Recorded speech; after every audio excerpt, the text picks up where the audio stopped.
ഇപ്പോൾ ആരംഭിക്കാൻ പോകുന്നു.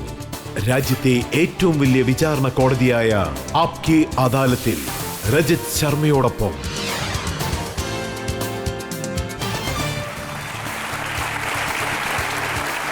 നമസ്കാരം.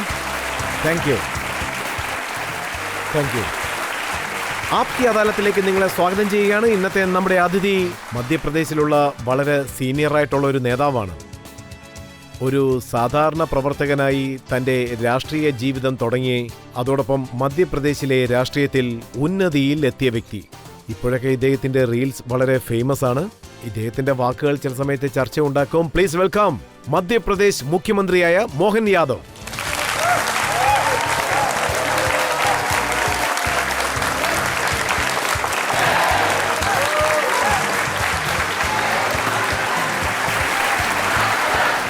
ആപ്കി അദാലത്തിലെ ഇന്നത്തെ നമ്മുടെ ജഡ്ജിയും പ്രത്യേകതകൾ നിറഞ്ഞ വ്യക്തിയാണ്. മധ്യപ്രദേശിനും ഇദ്ദേഹത്തിനും ഒരു ബന്ധം തന്നെയുണ്ട്. മാക്കൻഡാൽ യൂണിവേഴ്സിറ്റിയുടെ വൈസ് ചാൻസലറായിരുന്നു. ഇപ്പോൾ ഇന്ത്യ ഹെബിറ്റേറ്റ് സെന്ററിലെ ഡയറക്ടറാണ്. Please welcome KG Suresh.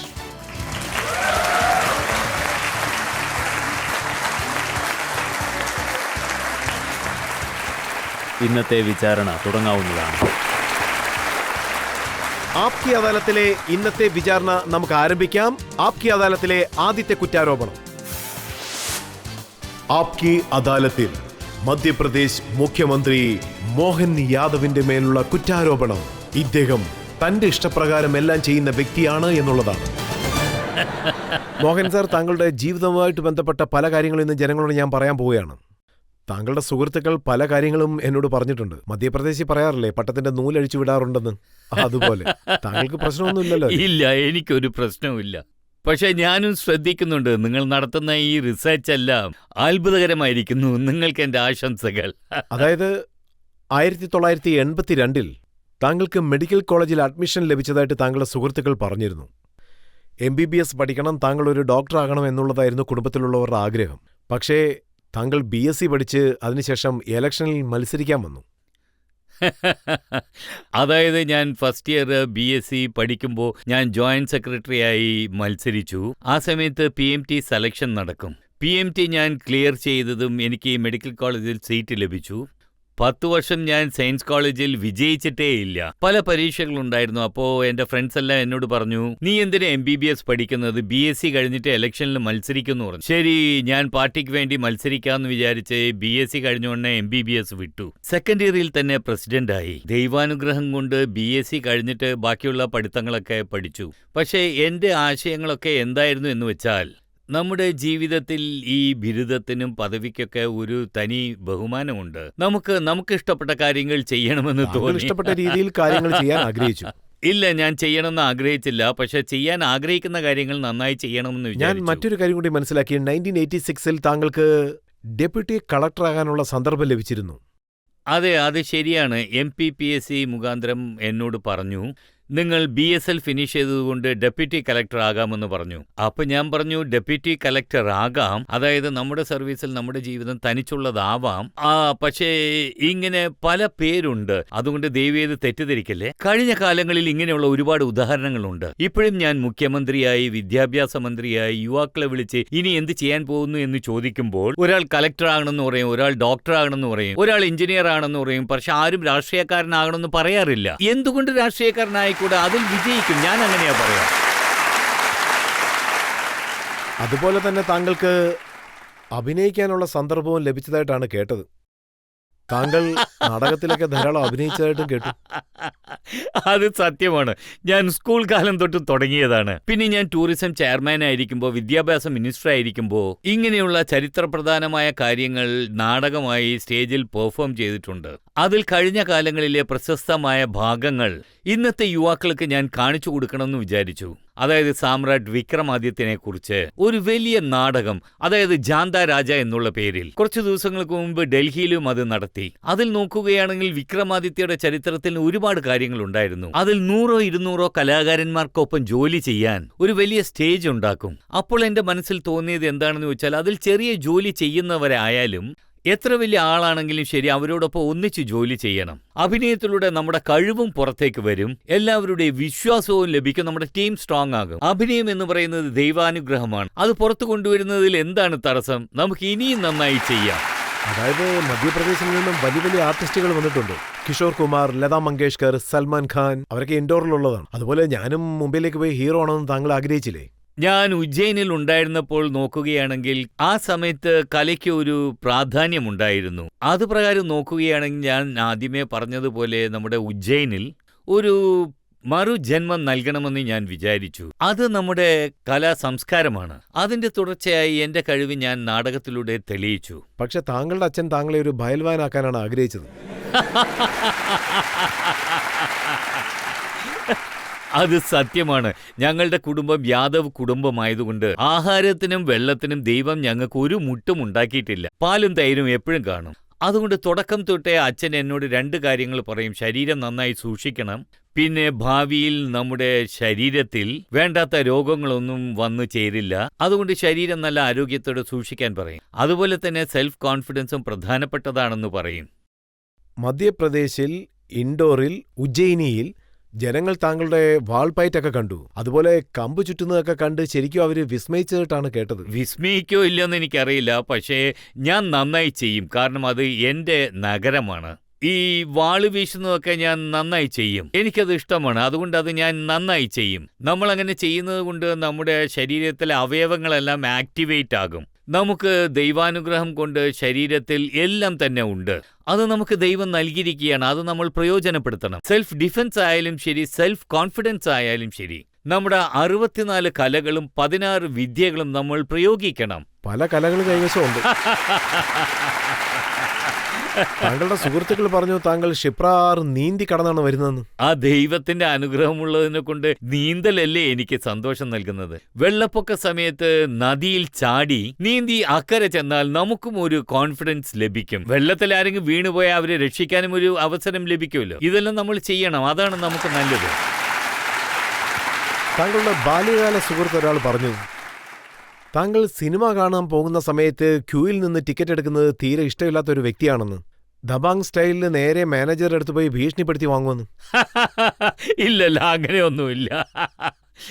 ഇല്ല, ഇത് ഓപ്പോസിറ്റ് ആയിരിക്കുന്നു. ഞാൻ എന്നും കോളേജിൽ സ്റ്റുഡൻസ് ലീഡർഷിപ്പിൽ നിന്നും പ്രസിഡന്റായി, യൂണിവേഴ്സിറ്റി പ്രസിഡന്റായി. ഞങ്ങളുടെ കാലത്ത് ആക്ച്വലി പടങ്ങൾ കാണുന്നത് ഞങ്ങൾ അവോയ്ഡ് ചെയ്യാറുണ്ട്. കാരണം കോളേജ് സമയത്ത് അടിപിടി ഇടക്കിടക്ക് ഉണ്ടാകാറുണ്ട്. ആ അടിപിടിക്കിടയിൽ തിയേറ്ററിലിരുന്ന് മുഴുവൻ പടവും കാണുന്നത് ഒരു വെല്ലുവിളിയാണ്. ഞാൻ ആ സമയത്ത് എനിക്കറിയാവുന്ന പലർക്കും പലതും സംഭവിച്ചിട്ടുണ്ട്. പക്ഷേ ഏതെങ്കിലും നല്ല പടം വന്നാൽ അത് കണ്ടേ മതിയാവൂ. അവിടെയുള്ള മാനേജേഴ്സ് എല്ലാം എൻ്റെ ഫ്രണ്ട്സാണ്. അവരെ ഞാൻ വരട്ടേണ്ട കാര്യമില്ല. മര്യാദയ്ക്ക് ചോദിച്ചാൽ തന്നെ ടിക്കറ്റ് തരും. താങ്കൾ ജോലിക്ക് പോകാൻ ആഗ്രഹിച്ചില്ല. അത് താങ്കളുടെ ഒരു അഭിമാനത്തിന്റെ പ്രശ്നമായിരുന്നു. അതുകൊണ്ട് താങ്കളുടെ അച്ഛൻ ഒരു കട നടത്താൻ അനുവദിച്ചു. നിങ്ങൾ പറയുന്നത് ഞാൻ സമ്മതിക്കുന്നു. അതായത് നോക്കുകയാണെങ്കിൽ നമ്മുടെ നാട്ടിൽ തന്നെ ഈ സംസ്കാരമുണ്ട്. നിങ്ങൾ തന്നെ ആലോചിച്ച് നോക്കൂ. മധ്യപ്രദേശിൽ ജോലി സാധ്യത നോക്കുകയാണെങ്കിൽ 9 കോടി ജനങ്ങളിൽ 10 ലക്ഷം പേർക്ക് അതുള്ളൂ. നമ്മുടെ രാജ്യത്ത് എല്ലാ വിധത്തിലുള്ള സുരക്ഷാ ഭടന്മാർ, സർവീസ് നോക്കുകയാണെങ്കിൽ 140 കോടി ജനങ്ങളുള്ള നാടാണ്. അതുകൊണ്ട് നമ്മൾ സെൽഫ് കോൺഫിഡൻസോടുകൂടി ഇരുന്നേ മതിയാവും. നമുക്ക് കൃഷി ചെയ്യാം, കന്നുകാലികളെ വളർത്താം, ബിസിനസ് ചെയ്യാം, പലർക്കും ജോലിയും നൽകാം. എൻ്റെ അച്ഛൻ ഇതുപോലെ പലരെയും സഹായിച്ചിട്ടുണ്ട്. പിന്നെ ഉടൻ തന്നെ എൻ്റെ അച്ഛൻ എനിക്ക് റെസ്റ്റോറന്റ് ഓപ്പൺ ചെയ്ത് തന്നു. ഞങ്ങൾ 3 സഹോദരങ്ങളാണ്. അദ്ദേഹം എന്നോട് ക്ലിയർ ആയിട്ട് പറഞ്ഞു, പഠിപ്പ് കഴിഞ്ഞ് എല്ലാവരും ഈ കട നടത്തി സെൽഫ് കോൺഫിഡൻസോടുകൂടി ഇരിക്കൂ എന്ന്.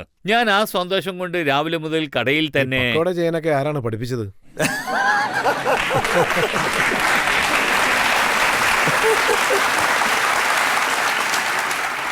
നിങ്ങൾ ഇങ്ങനെ ഒരു കട തുടങ്ങിയാൽ നിങ്ങളും ഇത് പഠിക്കും.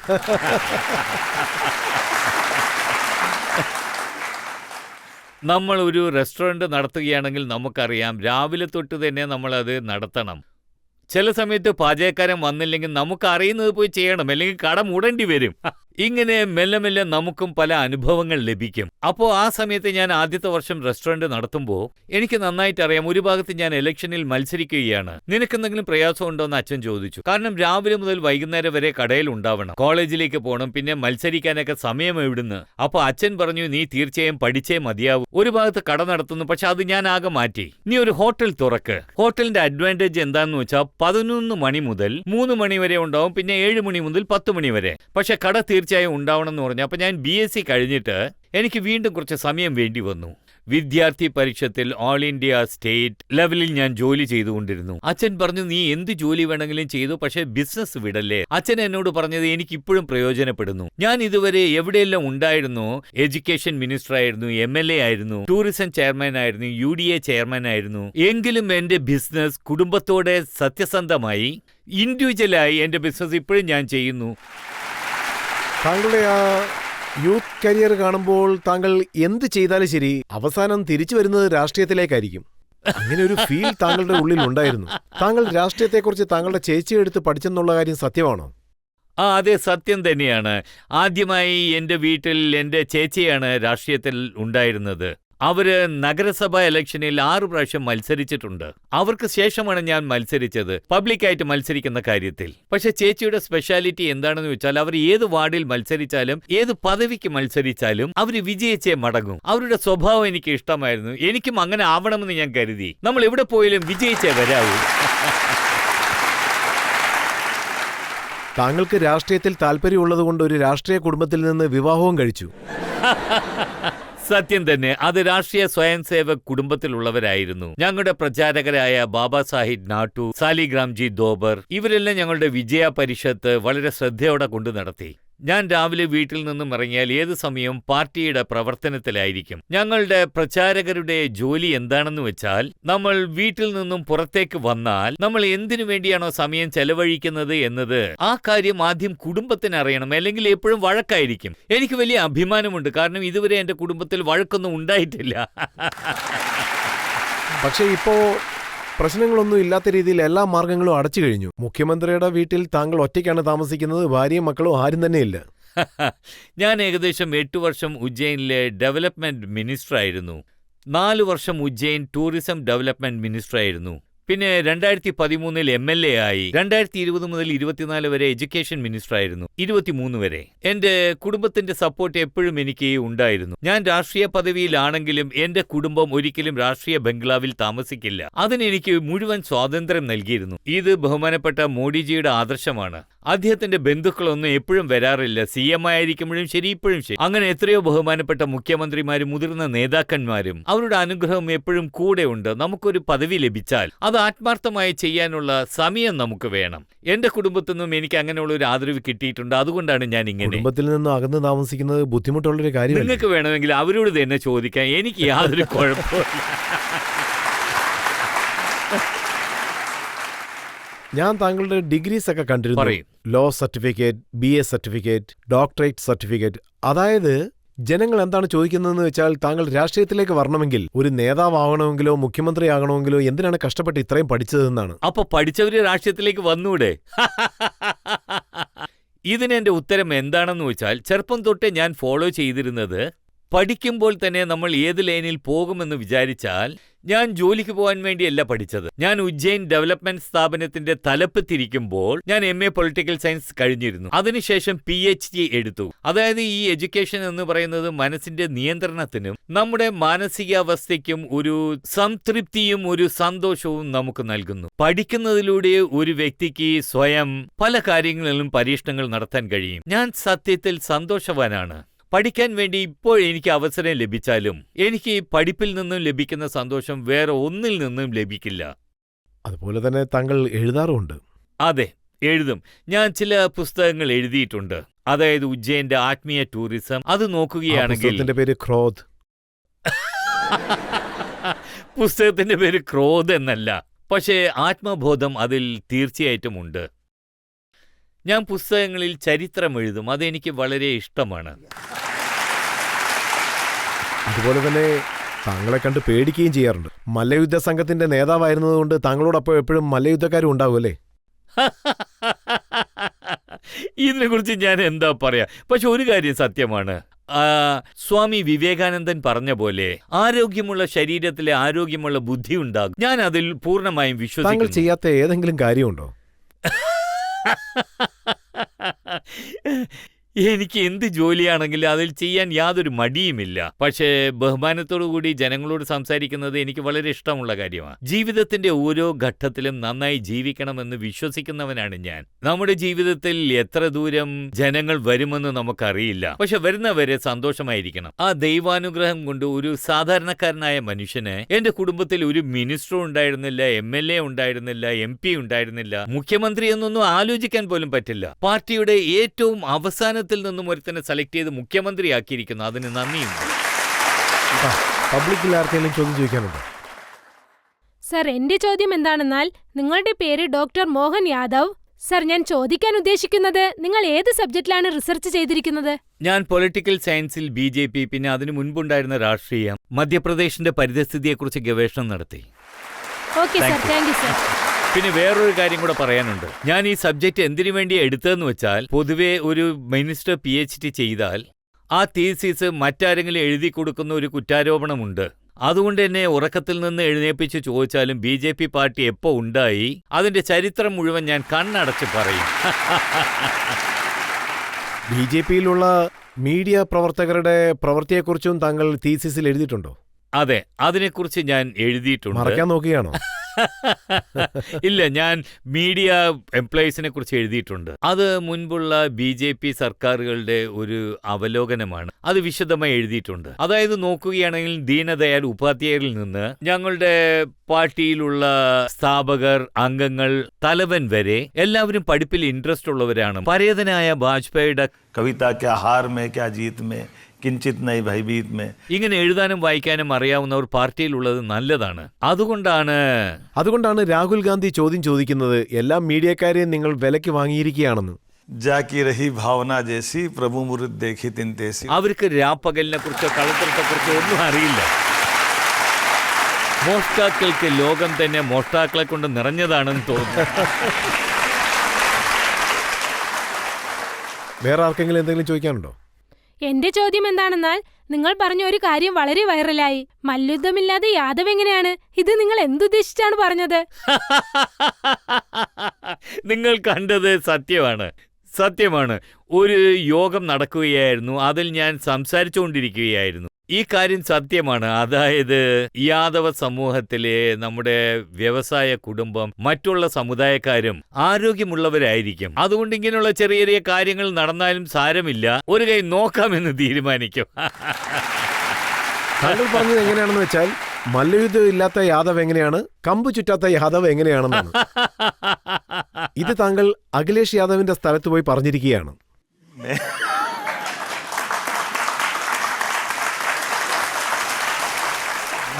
ഞാൻ ലക്നൌവിൽ സംസാരിക്കുകയായിരുന്നു. എനിക്കറിയാം ലക്നൗ ഉത്തർപ്രദേശിന്റെ തലസ്ഥാനമാണെന്ന്. എന്റെ യോഗത്തിൽ ആ പ്രശ്നം ഉണ്ടായി. ചില സമയത്ത് ഇങ്ങനെയൊക്കെ സംഭവിക്കാറുണ്ട്. ഇതെല്ലാം മൂടിവെക്കുന്ന കാര്യമല്ല. അതായത് ശക്തരും സമർത്ഥരുമായവർ, ആരോഗ്യവാന്മാർ, പ്രത്യേകിച്ച് ഇവർ രാഷ്ട്രീയത്തിലേക്ക് കടന്നാൽ ചില കാര്യങ്ങൾ ഇങ്ങനെ ഉണ്ടാവും. അതിലെനിക്ക് അഭിമാനമുണ്ട്. യാദവരെല്ലാം കൈകാര്യം ചെയ്യും, അതിലെനിക്ക് സംശയമില്ലെന്ന് പറഞ്ഞ. വേറെ ആർക്കെങ്കിലും എന്തെങ്കിലും ചോദിക്കാനുണ്ടോ? സർ, താങ്കൾ ഒരു തവണ ലോക്സഭാ തെരഞ്ഞെടുപ്പിന് ആസാം ഘട്ടിൽ വന്നിരുന്നു. അന്ന് താങ്കൾ എന്റെ ചില ഫ്രണ്ട്സിന്റെ കൂടെ ചർച്ചകൾ നടത്തിയിരുന്നു. എന്റെ ചില യാദവ് ഫ്രണ്ട്സ് പറയുന്നത് താങ്കൾ വെറും ഡ്യൂപ്ലിക്കേറ്റ് യാദവ് ആണെന്നും അഖിലേഷ് യാദവാണ് ഒറിജിനൽ യാദവ് എന്നും. സാർ, താങ്കൾക്ക് എന്താണ് ഇതിനെപ്പറ്റി പറയാനുള്ളത്? എന്റെ ഫ്രണ്ട്സിന് ഒരു നല്ല മറുപടി തന്നെ സാർ നൽകണം. അതായത് എന്റെ യാദവ് ഫ്രണ്ട്സിനോട് താങ്കൾ ഒറിജിനൽ ആണോ ഡ്യൂപ്ലിക്കേറ്റ് ആണോ എന്ന് പറയൂ. സത്യം കള്ളം എന്ന് പറയുന്നത് ഒരാൾ പറയുമ്പോൾ തീരുമാനിക്കപ്പെടുന്നതല്ല. ഞാൻ നിങ്ങളെല്ലാവരോടും പറയുകയാണ്, നിങ്ങളെല്ലാവരും നിങ്ങളുടെ കുടുംബത്തോടെ നശിക്കാതെ മകനും മകളും.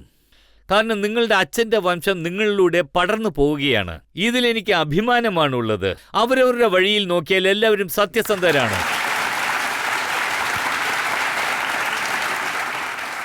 നിങ്ങൾക്ക് പാട്ടുപാടാൻ ഒരുപാട് ഇഷ്ടമാണെന്ന് ഞാൻ കേട്ടിട്ടുണ്ട്.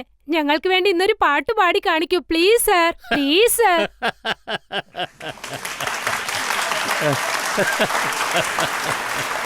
താങ്കൾ മൾട്ടി ടാലന്റഡ് വ്യക്തിയാണെന്നുള്ള കാര്യങ്ങളെല്ലാം പുറത്തു വന്നുകൊണ്ടിരിക്കുകയാണ്. ചില രഹസ്യങ്ങൾ എന്റെ പക്കലുമുണ്ട്, ചിലത് പബ്ലിക്കിന്റെ അടുത്തും. അതായത് പാട്ടെന്നൊക്കെ പറഞ്ഞാൽ അന്ന് ഞാനൊരു കോളേജ് വിദ്യാർത്ഥിയായിരുന്നു. ഇപ്പൊ ഞാനൊരു രാഷ്ട്രീയക്കാരനാണ്. സംസാരിക്കുന്നതാണ് നല്ല കാര്യം. പാട്ടെന്നൊക്കെ പറഞ്ഞാൽ കുറച്ച് പ്രയാസമുള്ളതാണ്. പക്ഷെ അത് സത്യമാണ്. നമ്മുടെ മാനസിക വളർച്ചയ്ക്ക് വേണ്ടിയും ശാന്തമായ മനസ്സിനു വേണ്ടിയും ഒരു ആദർശപരമായ ചിന്തയ്ക്ക് വേണ്ടിയും സത്സംഗിന്റെ പാട്ടുകൾ വളരെ ഉത്സാഹം നൽകുന്നതാണ്. അതുകൊണ്ട് എനിക്ക് ഭക്തിയിൽ കുറച്ച് ഇൻട്രസ്റ്റ് അധികമാണ്. ഒരു ഉത്സവം പോലെ എനിക്കത് ആഘോഷിക്കാൻ ഇഷ്ടമാണ്. അതല്ലാതെ എനിക്ക് പാട്ട് പാടുന്ന സാർ, നീ ഒരു പാട്ട് പാട് ശീലമൊന്നുമില്ല. സാർ. हैं?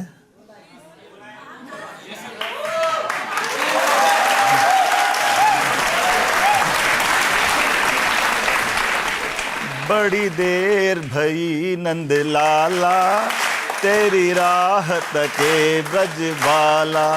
ओ बड़ी देर भई नंद लाला, तेरी राह तके ब्रज बाला।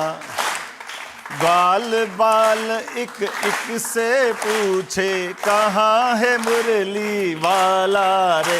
बड़ी देर भई नंद लाला, तेरी राह तके ब्रज बाला।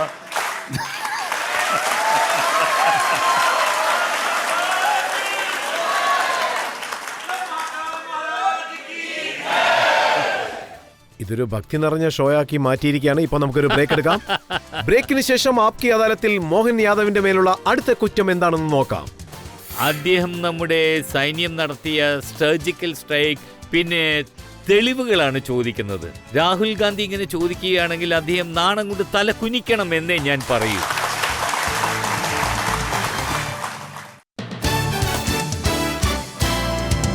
Welcome back. ആപ്കി അദാലത്തിൽ ഇന്ന് നമ്മൾ വിചാരണ നടത്തിക്കൊണ്ടിരിക്കുന്നത്, ചോദ്യങ്ങൾ ചോദിച്ചുകൊണ്ടിരിക്കുന്നത് മധ്യപ്രദേശ് മുഖ്യമന്ത്രിയായ മോഹൻ യാദവിനോടാണ്. ആപ്കി അദാലത്തിലെ അടുത്ത കുറ്റാരോപണം. ആപ്കി അദാലത്തിൽ മധ്യപ്രദേശ് മുഖ്യമന്ത്രിയായ മോഹൻ യാദവിന്റെ മേലുള്ള കുറ്റാരോപണം ഇദ്ദേഹത്തിന്റെ സർക്കാരിന്റെ കയർ മറ്റൊരു വ്യക്തിയുടെ കൈവശമാണ് എന്നുള്ളതാണ്. മോഹൻ സർ, താങ്കൾ മുഖ്യമന്ത്രിയായ ആ ദിവസം തന്നെ കോൺഗ്രസിലുള്ളവർ പറഞ്ഞു, അതായത് ഈ മോഹൻ യാദവിന്റെ സർക്കാർ, മധ്യപ്രദേശ് സർക്കാർ ഇനി കേന്ദ്രത്തിന്റെ നിയന്ത്രണത്തിലുള്ള ഒരു സർക്കാർ ആവുമെന്ന്. നിയന്ത്രണം മുഴുവനും ഡൽഹിയിൽ നിന്നാണെന്ന്. അവർ കോൺഗ്രസ് സർക്കാരിന്റെ സത്യമാണ് പറഞ്ഞിരിക്കുന്നത്. BJPയിൽ ഒരിക്കലും അങ്ങനെ സംഭവിക്കില്ല. മറ്റുള്ളൊരാൾ നിയന്ത്രിക്കുന്ന പോലെ. ഇതൊക്കെ കോൺഗ്രസിലെ സമ്പ്രദായങ്ങളാണ്.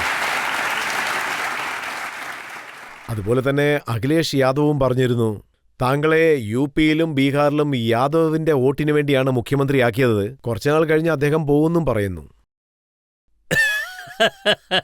നിങ്ങൾക്ക് ഓർമ്മയുണ്ടാവുമെന്ന് വിചാരിക്കുന്നു, 2024 ലോക്സഭാ ഇലക്ഷന് മുമ്പ് ഉണ്ടായത്.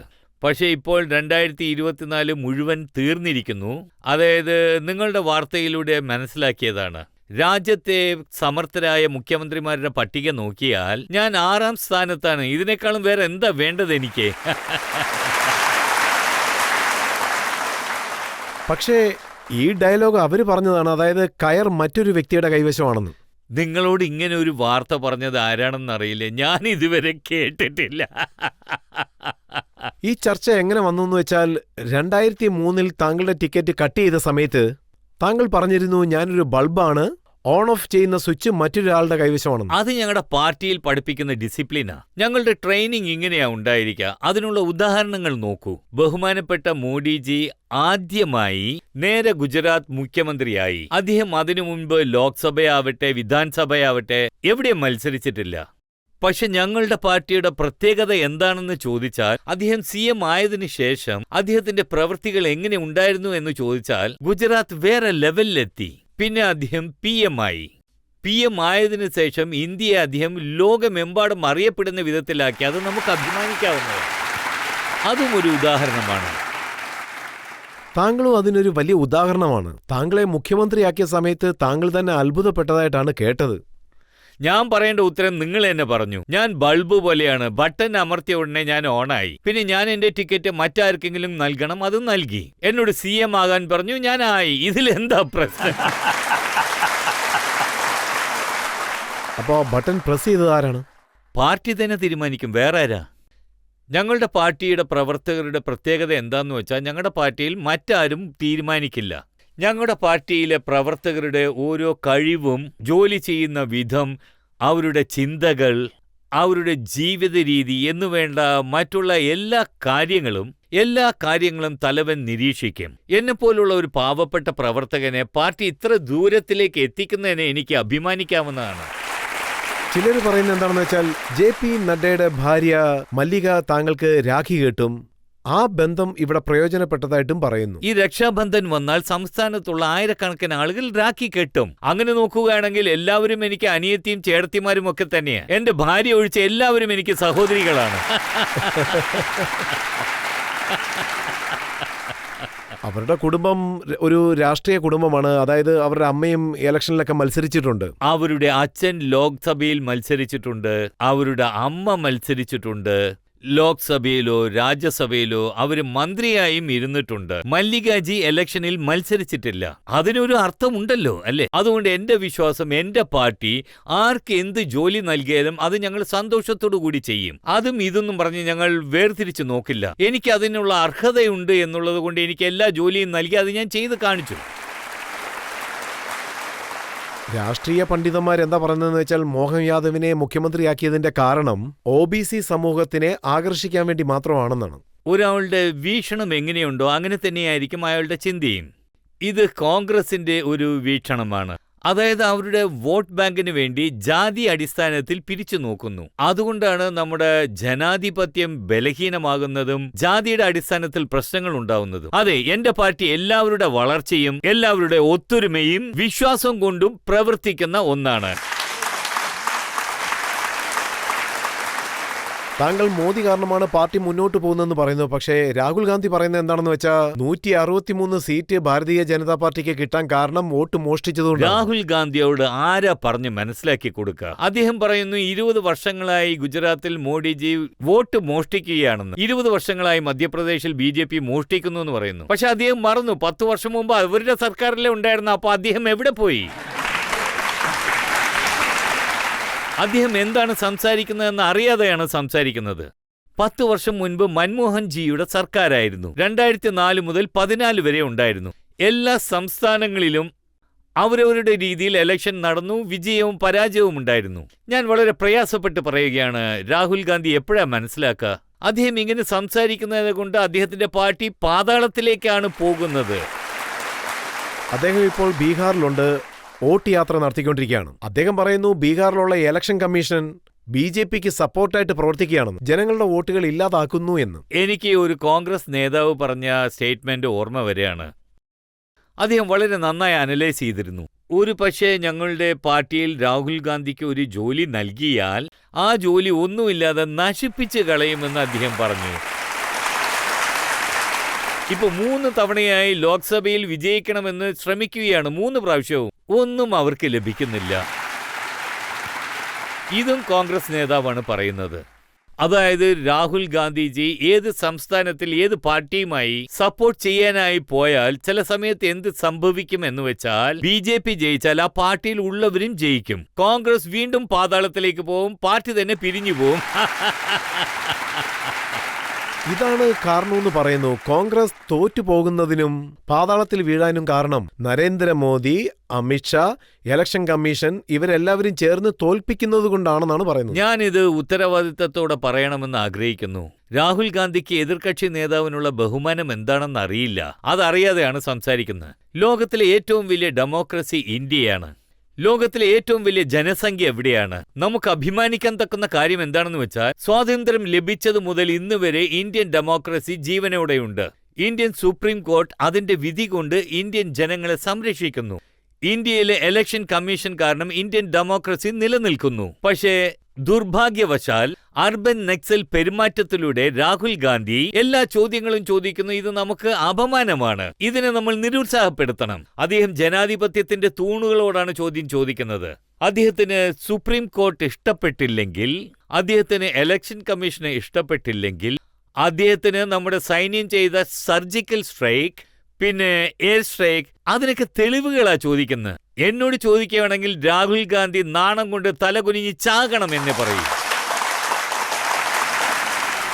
ജനാധിപത്യത്തിൽ ജനങ്ങളുടെ വീക്ഷണം നന്നായിട്ടുണ്ട്. അദ്ദേഹം സംസാരിക്കുന്നതെല്ലാം ജനങ്ങൾ എഴുതി വെച്ചിട്ടുണ്ട്. കുറെ കഴിയുമ്പോൾ രാഹുൽ ഗാന്ധിയും അദ്ദേഹത്തിന്റെ പാർട്ടിയും ജനങ്ങളോട് ഉത്തരം പറയേണ്ടി വരും.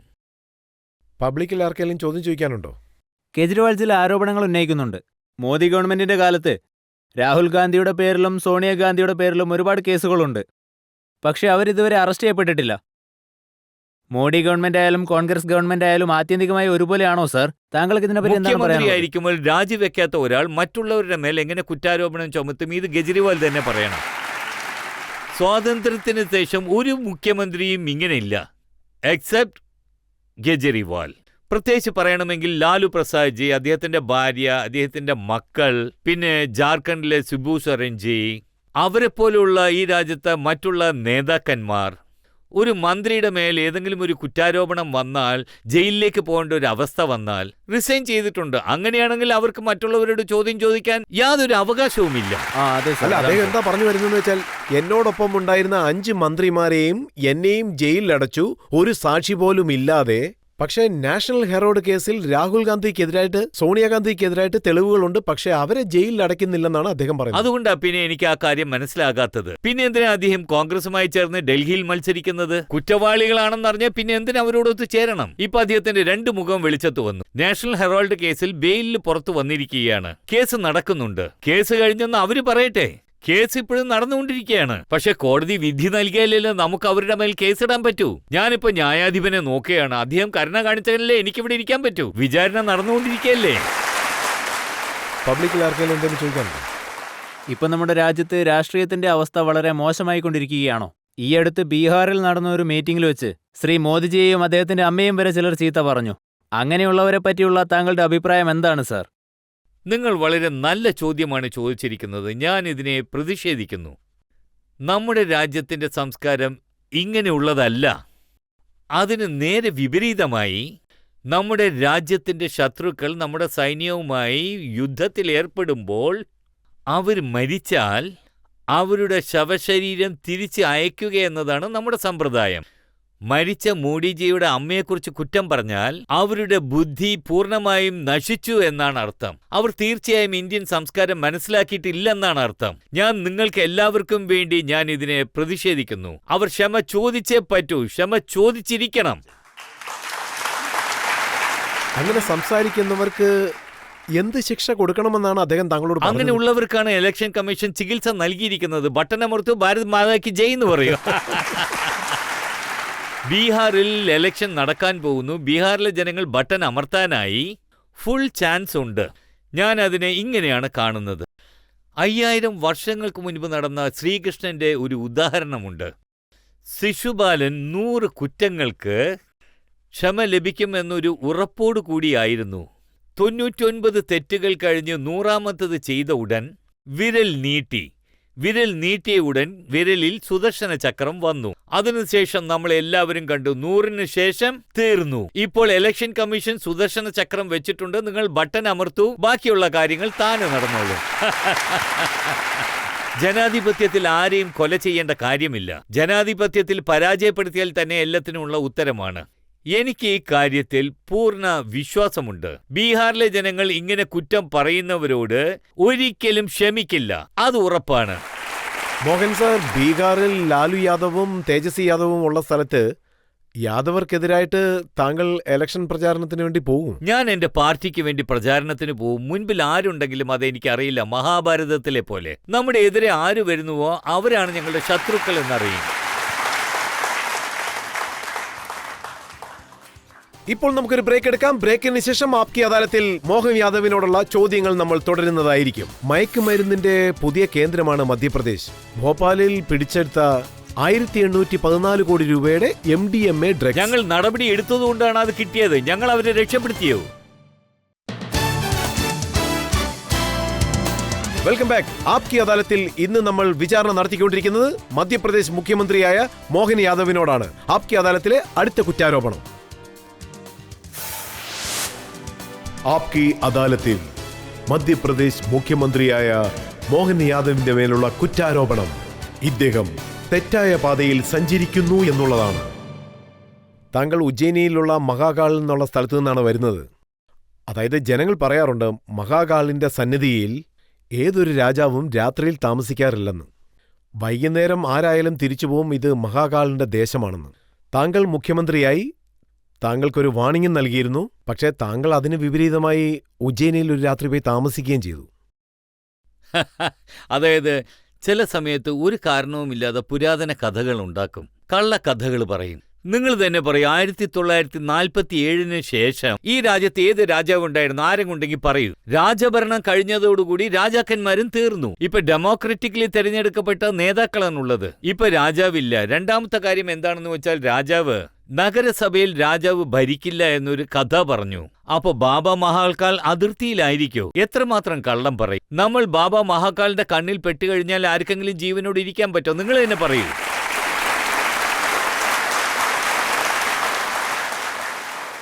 അവസാനത്തെ കാര്യം, നമ്മൾ പ്രാർത്ഥിക്കുന്ന ദൈവം നമ്മുടെ മാതാപിതാക്കൾക്ക് സമമാണ്. അദ്ദേഹം നമ്മുടെ ജീവിതകാലം മുഴുവൻ സന്തോഷവും ആയുസ്സും നൽകും. അദ്ദേഹം എങ്ങനെ നമ്മുടെ ജീവൻ എടുക്കും? ദൈവാനുഗ്രഹം കൊണ്ട് നമ്മുടെ ആയുസ് കഴിഞ്ഞു എന്നുണ്ടെങ്കിൽ ലോകത്തുള്ള ഒരു ശക്തിക്കും നമ്മളെ രക്ഷിക്കാൻ കഴിയില്ല. അതുപോലെ ദൈവാനുഗ്രഹം ഉണ്ടെങ്കിൽ ആർക്കും ഒന്നും ചെയ്യാൻ പറ്റില്ല. അത് നമ്മുടെ അഭിമാനമാണ്. ഇതാണ് സനാതന സംസ്കാരം.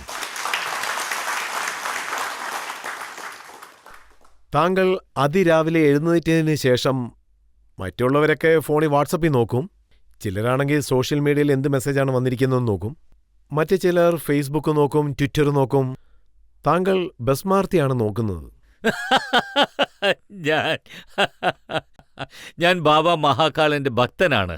അതായത് ഭസ്മാരതിയിൽ ജീവിതത്തിനൊരു അർത്ഥം ലഭിക്കും. നിങ്ങളത് കാണാൻ പോയാൽ ആ ഭസ്മ ആരതിയിൽ ഏകദേശം 2 മണിക്കൂർ ആ ദൈവസന്നിധിയിൽ ദൈവത്തിന്റെ ഭസ്മാരതി തുടങ്ങുമ്പോൾ ജലത്തിൽ തുടങ്ങി ജലത്തിൽ തന്നെ അത് നിങ്ങളുടെ മുൻപിൽ അവസാനിക്കും. അതായത് ജനനം തൊട്ട് മരണം വരെ ഭസ്മാരതിയിൽ നമുക്ക് കാണാൻ കഴിയും. ഈ ലോകത്ത് ആര് ജനിച്ചാലും ഒരു ദിവസം അവർ മരിക്കണം. പക്ഷേ ജീവിക്കുന്ന കാലത്ത് ദൈവം നമുക്ക് ആവശ്യമുള്ള സമയം നൽകിയിട്ടുണ്ട്. ആ സമയം നേരാം വിധം പ്രയോജനപ്പെടുത്തണം. അതാണ് ഭസ്മാരതി. ആ ദൈവാനുഗ്രഹം കൊണ്ട് ഞാൻ നന്നായിരിക്കുന്നു. ഇന്നേ ദിവസം നന്നായി തീരണം. നാളത്തെ കാര്യം നാളെ നോക്കാം എന്നേ ഞാൻ വിചാരിക്കൂ. അതുപോലെ തന്നെ താങ്കൾ ഈ കാലഘട്ടത്തിലെ ജനങ്ങളോട് പറയുകയാണ്, ഒരുപക്ഷെ സമയം നോക്കുകയാണെങ്കിൽ ഉജ്ജയിൻ ഘടികാരത്തിലേക്ക് നോക്കണമെന്നാണ് പറയുന്നത്. വിക്രമാദിത്യ ഘടികാരത്തിലേക്ക് നോക്കണം. ഈ GMT എല്ലാം ഒന്നും തന്നെ അല്ലെന്ന് പറയുന്നു. അതായത് ഇത് കാലത്തിന്റെ നഗരമാണ്, മഹാകാലിനി നഗരം. മഹാകാലിനി നഗരം എന്ന് പറഞ്ഞാൽ സമയത്തിന്റെ നഗരമാണ്. ഞാൻ ഇതൊന്ന് സയന്റിഫിക്കായി പറയണമെന്ന് ആഗ്രഹിക്കുന്നു. അതായത് ഏകദേശം 300 വർഷങ്ങൾക്ക് മുൻപ് സ്റ്റാൻഡേർഡ് ടൈം ഇന്ത്യയുടെ സമയമേ പറയൂ. ഉജ്ജയിൻ എന്ന് പറഞ്ഞാൽ ഉജ്ജയിനല്ല. ഉജ്ജയിൻ എന്ന് പറയുന്നത് മുഴുവൻ ഇന്ത്യയുടെ പ്രതിഫലനമാണ്. സോ നമ്മുടെ സ്റ്റാൻഡേർഡ് ടൈം ഉജ്ജയിനിൽ നിന്നാണ് ഉത്ഭവിക്കുന്നത്. ഇത് 300 വർഷങ്ങൾക്ക് മുൻപ് 50 വർഷം വരെ ലോക സമയം ഫ്രാൻസിന്റെ തലസ്ഥാനമായ പാരീസിൽ നിന്നാണ് പ്രഖ്യാപിച്ചുകൊണ്ടിരുന്നത്. അതിനുശേഷം 250 വർഷങ്ങൾക്ക് ശേഷം ബ്രിട്ടീഷ് കീഴടക്കിയപ്പോൾ ഗ്രീൻവിച്ച് സ്റ്റാൻഡേർഡ് ടൈം എന്ന് മാറ്റി. ഈ ഗ്രീൻവിച്ചിന്റെ അടിസ്ഥാനത്തിൽ രാത്രി 12 മണിയാവുമ്പോൾ സമയം മാറണം. ഇതൊന്നും തന്നെ സയന്റിഫിക് അല്ല. ഇത് അവരുടെ അധികാരം ലോകം മുഴുവൻ നിലനിർത്താനായി അവർ സൃഷ്ടിച്ച ഒരു അളവുകോലാണ്. അവരാണ് ആ സ്റ്റാൻഡേർഡ് ടൈം തീരുമാനിച്ചത്. അതായത് സ്വാതന്ത്ര്യത്തിന് ശേഷം ഇങ്ങനെയുള്ള പല കാര്യങ്ങളും നമ്മൾ വിവാദത്തിൽ കൊണ്ടുവരണം, ചിന്തിക്കണം, എല്ലാ കാര്യങ്ങളും പുറത്തേക്ക് വരണം. ഈ കാര്യത്തിൽ എനിക്ക് അഭിമാനകരമായ ഒരു വിഷയം, അതായത് നമ്മുടെ IIT ഇൻഡോർ, പിന്നെ വിക്രം യൂണിവേഴ്സിറ്റി ഉജ്ജയിൻ, പിന്നെ മറ്റുള്ള സ്റ്റേറ്റിലുള്ള ചില സ്റ്റുഡൻസ്, പിന്നെ നമ്മുടെ സംസ്ഥാനത്തെ, നമ്മുടെ രാജ്യത്ത് ഉള്ളവർ മാത്രമല്ല പല അയൽ രാജ്യത്തുള്ളവരുടെ വിശ്വാസം എന്താണെന്ന് വെച്ചാൽ ഈ ഗ്രീൻവിച്ച് സമയത്തിന് പകരം ഇന്ത്യൻ സ്റ്റാൻഡേർഡ് ടൈം വേണം വരാൻ. ആ ഗവേഷണത്തിലാണ്. ഇന്നല്ലെങ്കിൽ എന്നെങ്കിലും അത് വരും, അത് ഉറപ്പാണ്. മോഹൻ സാർ, ഇപ്പോൾ എല്ലാവരുടെ കൈവശവും മൊബൈലുണ്ട്. ലോകത്തിന്റെ ഏത് മൂലയിൽ നിന്ന് വേണമെങ്കിലും ആർക്ക് വേണമെങ്കിലും സമയം നോക്കാം. പക്ഷെ സൂര്യൻ എപ്പോഴും പുറത്തേക്ക് വരില്ലല്ലോ. അതിൽ ഇക്കാര്യങ്ങളും മനസ്സിലാക്കാം. സൂര്യൻ ഉദിച്ചിട്ടുണ്ടോ, ചന്ദ്രൻ പ്രകാശിക്കുന്നുണ്ടോ, എല്ലാം കൺമുന്നിൽ തന്നെ ഉണ്ടല്ലോ. അതിൽ വ്യത്യാസമുണ്ട്.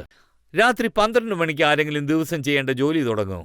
നിങ്ങൾ തന്നെ പറയും, നമ്മളിൽ ആരെങ്കിലും രാത്രി 12 മണിക്ക് നമ്മുടെ ജോലി തുടങ്ങും. 12 മണിക്കാണ്. അത് വേറെ വഴിയില്ല. ഞാൻ അതിനെ വിസമ്മതിക്കുന്നുമില്ല, ഞാൻ അതിനെ എതിർക്കുന്നുമില്ല. ഞാൻ എതിർക്കുന്നില്ല, പക്ഷെ എന്റെ അഭിപ്രായവും പറയണ്ടേ. എന്നെപ്പോലെ ഇനിയും ധാരാളം പേരുണ്ട്. സൂര്യൻ ഉദിക്കുമ്പോഴാണ് നമ്മുടെ ദിവസം തുടങ്ങുന്നത് എന്നാണ് അവർ വിശ്വസിക്കുന്നത്.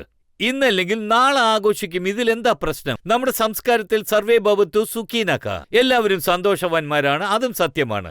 ഇന്ത്യയുടെ ബഹുമാനവും അഭിമാനവും വിദേശത്ത് വർദ്ധിക്കുന്നത് പോലെ നമ്മൾ ചെയ്യണം. താങ്കൾ എപ്പോഴും മഹാകാളറിനെ കുറിച്ച് സംസാരിക്കുന്നു, ശക്തിയെക്കുറിച്ച് സംസാരിക്കുന്നു, ദൈവത്തെക്കുറിച്ച് സംസാരിക്കുന്നു. പക്ഷേ ഇപ്പോൾ ജനങ്ങൾ നോക്കുകയാണെങ്കിൽ അതേ മഹാകാളറിന്റെ സ്ഥലത്ത് കൊടുങ്കാറ്റ് വന്നു, ദൈവത്തിന്റെ വിഗ്രഹങ്ങളൊക്കെ നിലംപരിശായി. ബാബ മഹാകാളന്റെ മഹാലോകത്ത് തുടക്കകാലത്ത് ശില്പങ്ങൾ നിർമ്മിക്കപ്പെട്ടപ്പോൾ അത് പറയുകയാണെങ്കിൽ അതൊന്ന് കല്ലുകൊണ്ടുള്ള ശില്പങ്ങളല്ല. സമയക്കുറവ് കാരണം, അതായത് പ്ലാസ്റ്റിക് പോലുള്ള ശില്പങ്ങൾ ഉണ്ടാക്കി, പ്ലാസ്റ്റിക്കിൽ ഉണ്ടാക്കി. പക്ഷേ അതൊരു മോഡൽ പോലെയാണ് നിർമ്മിക്കപ്പെട്ടത്. മഹാശിവന്റെ കുടുംബം ഇങ്ങനെയായിരിക്കുമെന്ന്.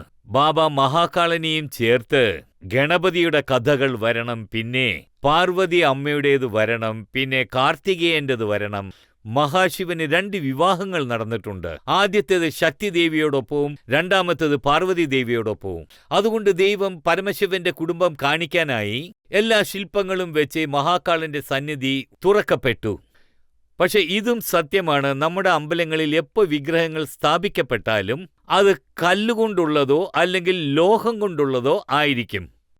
ആ സമയത്ത് വലിയൊരു കൊടുങ്കാറ്റ് വന്നു, ചില സമയത്ത് വലിയ ഭൂകമ്പമുണ്ടാകും. അപ്പോൾ എന്തു വേണമെങ്കിലും സംഭവിക്കാം. പക്ഷെ അഭിമാനിക്കാൻ തക്കതായ കാര്യം എന്താണെന്ന് വെച്ചാൽ, കല്ലുകൊണ്ടുള്ള വിഗ്രഹങ്ങൾ ചെയ്യാൻ പ്രയത്നിക്കുന്നു, ഇനി ആ പ്രശ്നം ഒരിക്കലും വരില്ല, എല്ലാം നന്നായി നടക്കും. താങ്കൾ മധ്യപ്രദേശിനെക്കുറിച്ച് പല കാര്യങ്ങളും പറയുന്നു, പല വിമർശനങ്ങളും ഉണ്ടാകുന്നു. ഈയിടയ്ക്ക് റീസെൻ്റായിട്ടുള്ള ഒരു കാര്യം ഞാൻ പറയാം. താങ്കൾ പറയുന്നു മധ്യപ്രദേശിനെ ഒരു മിൽക്ക് ക്യാപിറ്റലായിട്ട് ഞാൻ മാറ്റുമെന്ന്, പാൽ നദികൾ ഓടുന്നത് പോലെ മാറ്റുമെന്നും പറയുന്നു. പക്ഷെ കോൺഗ്രസിന്റെ നേതാക്കന്മാർ പറയുന്നത് താങ്കൾ മധ്യപ്രദേശിനെ ഒരു മദ്യപാന സ്ഥലമാക്കി മാറ്റിയെന്ന്, താങ്കൾ സ്ത്രീകളെ മദ്യപാനികളാക്കി മാറ്റിയെന്നും പറയുന്നു. ഇന്ത്യയിൽ സ്ത്രീകൾ കൂടുതൽ മദ്യപിക്കുന്നത് മധ്യപ്രദേശിലാണ്. ഇത് ഏത് കോൺഗ്രസ് നേതാവ് പറഞ്ഞോ? ഞാൻ കോൺഗ്രസിനെ കുറിച്ച് എന്താ പറയാൻ ഉദ്ദേശിക്കുന്നത് വെച്ചാൽ, കോൺഗ്രസിലെ വലിയ വലിയ നേതാക്കന്മാർ സ്ത്രീകളെ ഐറ്റം എന്നാണ് സംബോധന ചെയ്യുന്നത്. അതുകൊണ്ടാണ് കോൺഗ്രസിന്റെ അവസ്ഥ അങ്ങനെയായത്. കണ്ണുകൾ കാണിക്കുന്നുണ്ട്, സ്ത്രീകളാരും മദ്യം കഴിക്കുന്നില്ല. അവര് രാത്രി മദ്യപിച്ചതിന്റെ കെട്ടിറങ്ങാത്തതുകൊണ്ട് അവർക്ക് അങ്ങനെ തോന്നുക.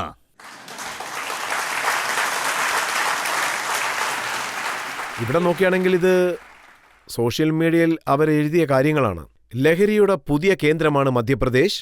ഭോപ്പാലിൽ പിടിച്ചെടുത്ത 1814 കോടി മതിപ്പുള്ള MDMA ഡ്രഗ്സ്. ജഗദീഷ്പൂരിൽ മയക്കുമരുന്നിന്റെ ഫാക്ടറി, 920 കോടി രൂപയുടെ ഡ്രഗ്സ് പിടിച്ചെടുത്തു. ഭോപ്പാലിൽ രാജധാനി എക്സ്പ്രസിൽ പിടിച്ചെടുത്ത 24 കോടി രൂപ മതിപ്പുള്ള വിദേശ കഞ്ചാവ്. എന്നെക്കാളും അധികം നിങ്ങൾ തന്നെ പറഞ്ഞു. ഞങ്ങൾ നടപടി സ്വീകരിച്ചതുകൊണ്ടാണ് നിങ്ങൾക്ക് കിട്ടിയത്, ഞങ്ങൾ എടുക്കാതിരുന്നില്ലല്ലോ. ഞങ്ങൾ എമർജൻസിയായി എടുത്ത ആക്ഷൻ കാരണം പോലീസ് പെട്ടെന്ന് നടപടിയിൽ ഇറങ്ങി. രാജ്യത്തിന്റെ മധ്യത്തിലാണ് മധ്യപ്രദേശ്. വടക്ക്, തെക്ക്, കിഴക്ക്, പടിഞ്ഞാറ് എവിടെ നിന്നെങ്കിലും ഇങ്ങനെയുള്ള മയക്കുമരുന്നുകൾ പുറത്തേക്ക് പോയാൽ നമ്മുടെ പോലീസ് അവരെ പിടിക്കും. അത് ഞങ്ങൾക്ക് അഭിമാനമാണ്. കോൺഗ്രസിന്റെ സമയത്ത് ഇങ്ങനെ സംഭവിച്ചില്ലല്ലോ, കാരണം അവരുടെ പ്രവൃത്തി അങ്ങനെയായിരുന്നു. പക്ഷെ ഞങ്ങളുടെ സർക്കാർ അവരെ പിടിക്കുക മാത്രമല്ല, പിടിച്ച കുറ്റവാളികൾക്ക് കഠിനമായ ശിക്ഷയും നൽകുന്നു. നിങ്ങളുടെ ചാനലിൽ തന്നെ പല പ്രാവശ്യം കാണിച്ചിട്ടുണ്ട്. ഞങ്ങൾ വലിയ മാളികകൾ തകർത്തു. അതിനുള്ള കാരണം തന്നെ ഇതാണ്. നിയമവിരുദ്ധമായി പ്രവർത്തിക്കുന്ന എത്ര വലിയ ആളാണെങ്കിലും ഞങ്ങളുടെ സർക്കാർ അവരെ വിടില്ല. ഇതെനിക്ക് ഉറപ്പിച്ചു പറയാൻ പറ്റും.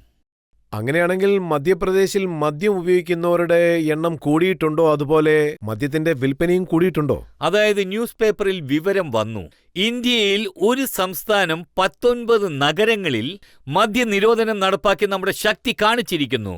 അതായത് നമ്മൾ മദ്യം നിരോധിക്കുന്നു, ഏറ്റവും കുറഞ്ഞത് മദ്യപിക്കുന്നതിന്റെ അളവ് കുറയ്ക്കും, അത് സംസ്ഥാനത്ത് അനുവദിക്കുകയുമില്ല. പ്രതിപക്ഷത്തുള്ള നേതാക്കന്മാർ മറ്റൊരു കുറ്റവും ആരോപിക്കുന്നുണ്ട്. താങ്കൾ താങ്കളുടെ മകന്റെ വിവാഹം ആരോടും പറയാതെ നടത്തി, പിശുക്ക് കാണിച്ച് ചെലവ് പോലും നടത്താതെ പാർട്ടി പോലും നടത്തിയില്ലെന്ന്. നമ്മൾ എത്ര വലിയ പദവിയിൽ എത്തിയാലും, അതായത് നമ്മൾ ഓരോ പരിപാടിയിലും ഓരോ കാര്യങ്ങളിലും സമുദായത്തിന് ഒരു മെസ്സേജ് നൽകണം. ഞാനാണ് വലിയ ആളെന്ന് കാണിക്കാൻ ഗ്രാൻഡായി വിവാഹം നടത്തിയാൽ പാവപ്പെട്ടവൻ അത് കണ്ട് ചെയ്യണമെന്ന് വിചാരിച്ച് കടം മേടിച്ച് നശിക്കും.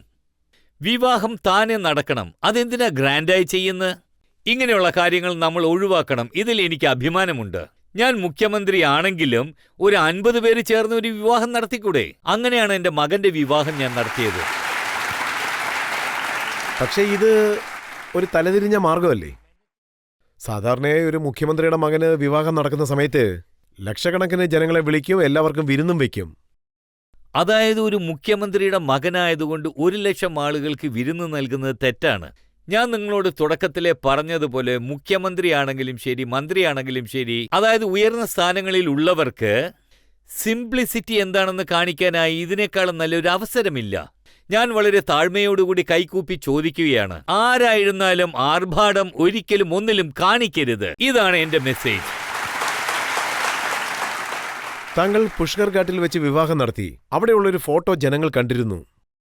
താങ്കളുടെ ഭാര്യ സീമ യാദവ് തന്റെ ഭർത്താവായ മോഹൻ യാദവിന്റെ പാദങ്ങൾ കഴുകുന്നതുപോലെ.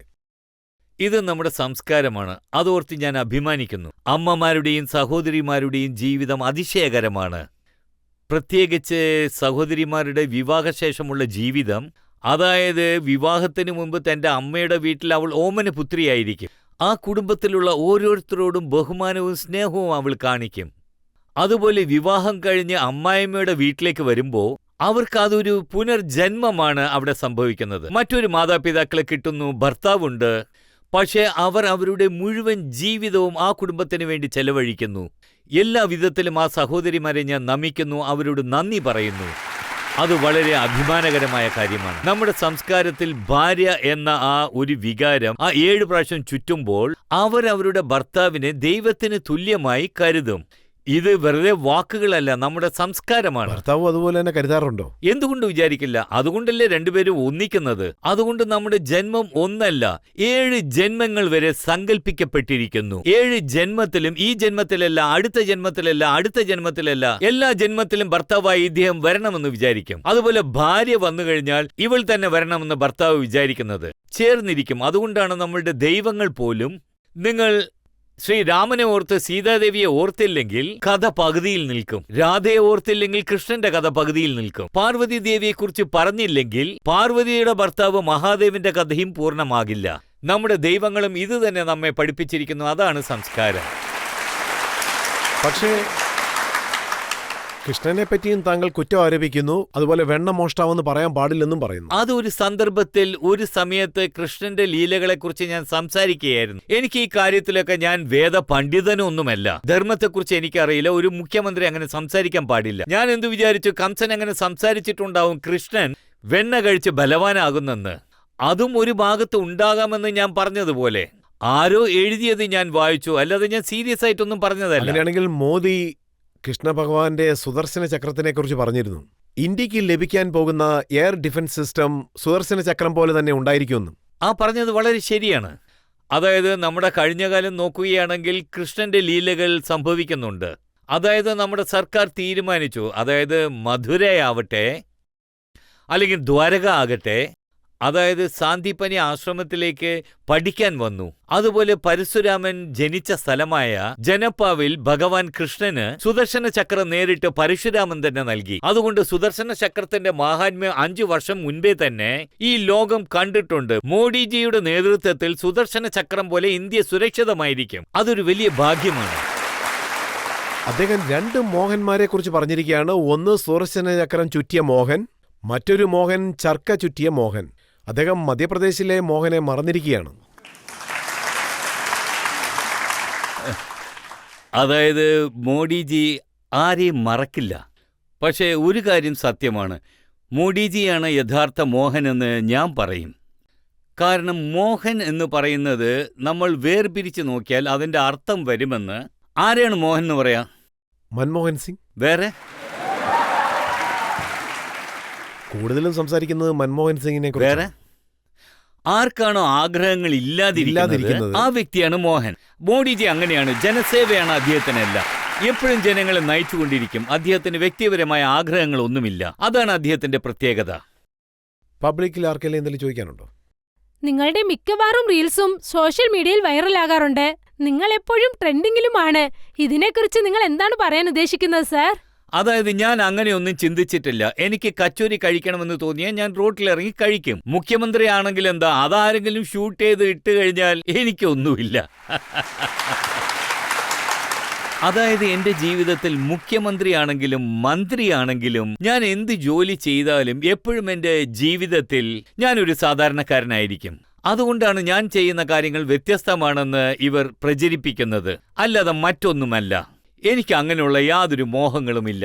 എന്റെ ഫോട്ടോ വരണം, എന്റെ വീഡിയോ വരണം, അങ്ങനെയുള്ളത്. അതുകൊണ്ടാണ് ഞാൻ ചോദിക്കുന്നത്. ഇപ്പോഴൊക്കെ റീൽസ് വളരെ പ്രസിദ്ധമായിരിക്കുകയാണ്. എല്ലായിടത്തും ജനങ്ങൾ റീൽസ് ഒക്കെ ചെയ്യുന്നുണ്ട്. താങ്കൾ ചോളം കഴിക്കുന്നത്, ചായ കുടിക്കുന്നത്, പക്കോട കഴിക്കുന്നത്, ഇതെല്ലാം ഇപ്പോൾ വളരെ ഫേമസ് ആണ്. ഞാൻ ആദ്യമേ പറഞ്ഞതുപോലെ എന്റെ സന്തോഷത്തിന് വേണ്ടി ഞാൻ ഇങ്ങനെയൊക്കെ ചെയ്യും. പക്ഷേ വളരെ സാധാരണക്കാരായ ജനങ്ങളോടൊപ്പം നമ്മുടെ സമയം ചെലവഴിക്കാൻ കഴിഞ്ഞാൽ അത് നമുക്ക് യഥാർത്ഥ സന്തോഷം നൽകും. ഇപ്പം ഞാൻ ബച്പനിയിൽ നിന്നും പുറപ്പെടും. ഞാൻ അവിടുന്ന് പുറപ്പെടുമ്പോൾ മാമ്പഴ സീസൺ ആയിരിക്കും. നമ്മുടെ സഹോദരിമാർ ചെറിയ ചെറിയ കൂടകളിൽ മാമ്പഴം വെച്ചുകൊണ്ട് വിൽക്കുന്നുണ്ടാകും. അപ്പം ഞാൻ ഇറങ്ങി മാമ്പഴം മേടിച്ച് അവിടെ നിന്ന് കഴിക്കും. അവരുടെ കുട്ടികൾ കൂടെയുണ്ടെങ്കിൽ കുട്ടികളെ തീർച്ചയായും സ്കൂളിലേക്ക് അയക്കുമെന്ന് പറയും. ഇങ്ങനെ ചെയ്യുന്നതെല്ലാം എനിക്ക് വളരെ ഇഷ്ടമാണ്. അതുകൊണ്ടാണ് ഞാൻ അങ്ങനെയൊക്കെ ചെയ്യുന്നത്. കൂടുതൽ സംസാരിച്ച കാര്യം എന്താണെന്ന് വെച്ചാൽ, ഒരു മുസ്ലിം സ്ത്രീയുടെ കുട്ടിയെ താങ്കൾ എടുക്കുകയാണ്. അവർ താങ്കളെ സെൽഫി എടുക്കുകയാണ്. അതിപ്പോൾ ജനങ്ങളെ ഞാൻ കാണിക്കാൻ പോവുകയാണ്. അതിനുശേഷം താങ്കളുടെ റിയാക്ഷനെ കുറിച്ച് സംസാരിക്കാം.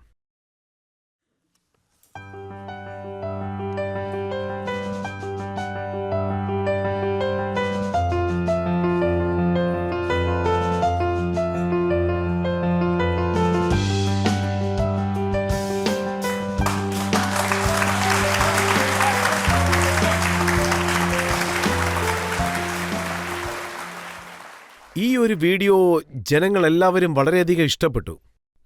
ഇത് സത്യമാണ്, ഞാൻ ആദ്യമേ പറഞ്ഞ പോലെ.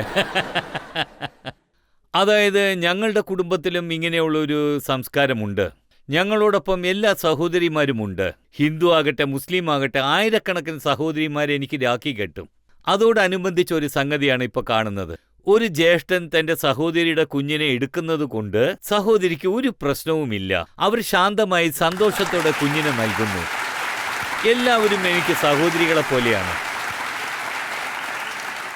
എനിക്ക് അഭിമാനം തോന്നുന്നു. ഈ കാലഘട്ടത്തിൽ എല്ലാവരും എന്താ ചിന്തിക്കുന്നതെന്ന് എനിക്കറിയില്ല. അവർക്ക് എല്ലാവർക്കുമുള്ള ഉത്തരമാണിത്. ഒരു സംസ്ഥാനത്തിന്റെ തലവൻ യാതൊരു വ്യത്യാസവും ഇല്ലാതെ സാധാരണ പൊതുജനങ്ങളുമായി, ഒരു മുസ്ലിം സഹോദരിയുമായി ഒരു ജ്യേഷ്ഠന്റെ സ്നേഹം നൽകുന്ന കാഴ്ച. അവരുടെ കുഞ്ഞെന്റെ കയ്യിലേക്ക് വരുന്നു. അവരുടെ ഭർത്താവും കൂടെയുണ്ട്. എന്നെ കുഞ്ഞിന്റെ അമ്മാവനായി കണക്കാക്കാം. ഭർത്താവും നോക്കുന്നുണ്ടായിരുന്നു. പക്ഷേ മുസ്ലിം സമൂഹത്തിലുള്ള ജനങ്ങൾ ഇതിനെക്കുറിച്ച് എന്താണ് പറയുന്നതെന്നുള്ള പല അഭിപ്രായങ്ങളും എൻ്റെ അടുത്തുണ്ട്. ബ്രേക്കിന് ശേഷം ചർച്ച ചെയ്യാം. ആപ്കി അദാലത്തിൽ മോഹൻ യാദവിന്റെ മേലുള്ള അടുത്ത കുറ്റാരോപണം എന്താണെന്ന് നോക്കാം. മുഹമ്മദ്പൂർ എന്ന സ്ഥലത്തെ മോഹൻപൂർ എന്ന് മാറ്റാനുള്ള കാരണം എന്താണ്?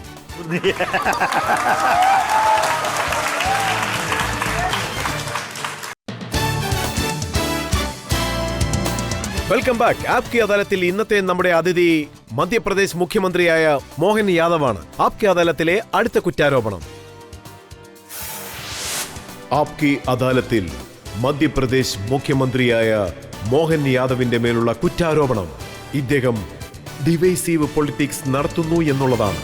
മധ്യപ്രദേശിലുള്ള കോൺഗ്രസിന്റെ നേതാക്കന്മാർ പറയുന്നത് താങ്കൾ മുഖ്യമന്ത്രിയായതിനു ശേഷം സംസ്ഥാനത്തെ ഹിന്ദു മുസ്ലിം എന്ന് രണ്ടാക്കിയിരിക്കുകയാണ്. ആദ്യത്തെ ദിവസം ആദ്യത്തെ ഓർഡർ താങ്കൾ നൽകിയത് ലൗഡ് സ്പീക്കറെല്ലാം നിർത്തലാക്കണമെന്നാണ്.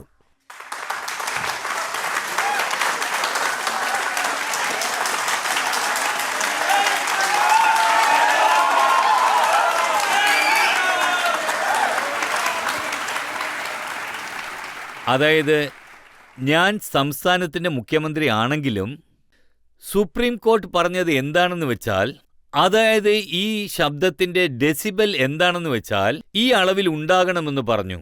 ഞാൻ അതുപ്രകാരം മധ്യപ്രദേശിൽ അത് പ്രാവർത്തികമാക്കി. ഇതിലെന്ത് തെറ്റാ ഉള്ളത്?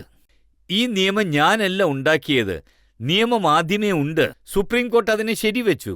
അതുകൊണ്ട് അതിന്റെ ഉത്തരവാദിത്തം എന്റേതാണ്. അതെങ്ങനെ പ്രാവർത്തികമാക്കും? അതായത് ലൗഡ് സ്പീക്കർ മാത്രമല്ല, ഞങ്ങൾ DJയും നിരോധിച്ചു. DJ കാരണം, അതിന്റെ ശബ്ദം കാരണം പല തരത്തിലുള്ള ബാധിപ്പുകളാണ് വരുന്നത്. ഞാൻ കണ്ടിട്ടുണ്ട്, ചെറിയ കുട്ടികൾക്കും ഹാർട്ട് അറ്റാക്ക് വന്നിരിക്കുന്നു. അതുകൊണ്ട് ഞങ്ങളുടെ സർക്കാർ നിയമം പരിപാലിക്കാനായി ഹിന്ദു മുസ്ലിം എന്ന് നോക്കാറില്ല. സമമായിട്ട് ഞാൻ പറഞ്ഞത് എന്താണെന്ന് വെച്ചാൽ, എപ്പോഴും ശബ്ദത്തിന്റെ അളവ് ഇത്രയേ ഉണ്ടാകാൻ പാടുള്ളൂ. അത് നടപടിയാക്കണം. അതിലാണ് എനിക്ക് അഭിമാനം. അങ്ങനെയാണെങ്കിൽ ഈ കാര്യത്തിൽ ഹിന്ദു മുസ്ലിം വ്യത്യസ്തതയില്ലേ? താങ്കൾ ഓഫീസിലേക്ക് പോയിട്ട് ആദ്യത്തെ ഓർഡർ എന്താണെന്ന് വെച്ചാൽ, ഇറച്ചി മീൻ കടകളൊക്കെ അനുവാദമില്ലാതെ നടത്താൻ പാടില്ലെന്ന്. ഇത് നേരിട്ട് മുസ്ലിങ്ങളുടെ കച്ചവടം എഫക്റ്റ് ആവുന്ന രീതിയിലുള്ള ഒരു ഓർഡർ അല്ലേ? ഒരു കോണിലൂടെ നോക്കിയാൽ ലോകം അങ്ങനെ കാണും. അതിന് ഞാൻ എന്ത് ചെയ്യാനാ?